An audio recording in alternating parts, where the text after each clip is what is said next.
Hello everyone, welcome to another episode in this Docker series. In the last video, I told you that Docker containers are a better solution with respect to virtual machines, right? But in this video, I will explain you the differences between virtual machines and Docker containers.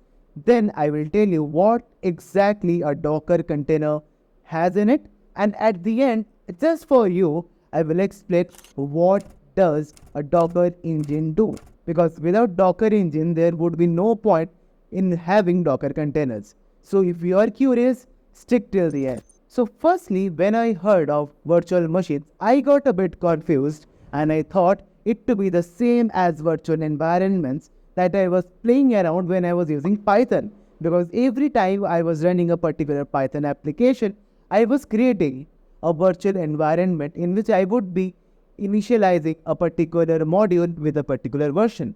But virtual environments are typically different when it comes to virtual machines. If you want to know more about virtual environments, make sure to tell me in the comment and I will make sure to make a video on this specifically just for you. Now getting back to the topic, right? So first of all, what is the difference between virtual machines and Docker container? To understand what Docker containers and virtual machines are exactly, just like the last time, I will be giving you an absolutely stunning example that you would love to hear. You are someone who is planning to relocate to a new city. Now, you will be two things that you would be looking forward to.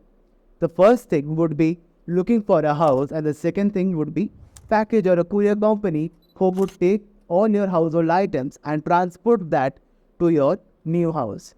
Now, virtual machines are like the houses. So, if you think of a house have a separate kitchen, a bedroom, a bathroom.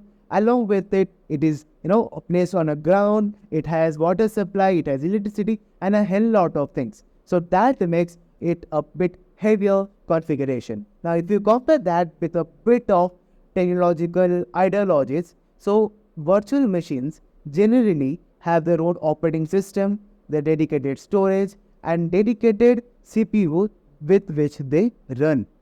Now, coming back to our first analogy in which you're looking for a courier guy. So, our courier guy is Docker containers. So, Docker containers are like your cardboard boxes in which you put in the items that you want to transport. So, in this case, the item can be your application that you want to run in a particular machine. So, a Docker container will have the libraries required, the program, and ultimately all the required dependencies, and you just ship that. Now, if you are someone who is looking for the space and resources, then virtual machines is the solution. But if you plan to pack specific items, say your application, and ship them, then Docker containers are for you. Now, I am sure you must be curious that if we are not allocating specific CPU or anything, memory, then how are these containers running? Because I am pretty sure I was also confused because no one explained to me what Docker engines are. So Docker engines come into the picture at this point of time. So you have two things.